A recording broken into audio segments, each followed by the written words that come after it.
Ashekhu Al-Kafhami ananakili katika baraka za Suratul Furqan, ananakili na kusema na kutufunza ya kwamba kama ni mwanamke au ni mwanaume yoyote yule, pindi ukitaka kuoa, anasema funga siku 3, alafu soma aya hizi kila usiku kabla ya kulala.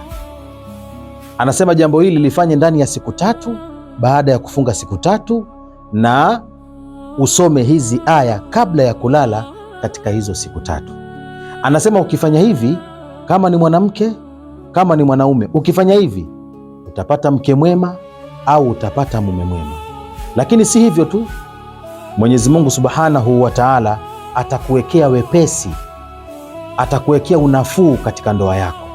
Ndoa yako itakuwa na wepesi. Kama hauna mahari, Mwenyezi Mungu atakupa mahari. Kama kuna matatizo yanataka yatokee katika ndoa yako itakuwa na kinga kubwa, kwa sababu umefanya jambo hili kubwa, litaikinga ndoa yako.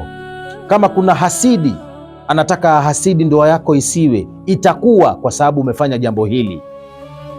Kama kuna matatizo yoyote yanataka jitokeze katika ndoa yako, matatizo hayo hayatajitokeza kwa sababu umefanya jambo hili.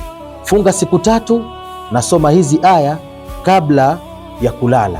Aya ambazo nimezisema nizo hapo mbele yako, zisikilize na zihafidhi, na ufanye hivi pindi ukitaka kuoa, ewe ambaye haujaolewa na ewe ambaye haujaoa. Na watakia kila la kheri. Wassalamu alaikum. Bismillahirrahmanirrahim.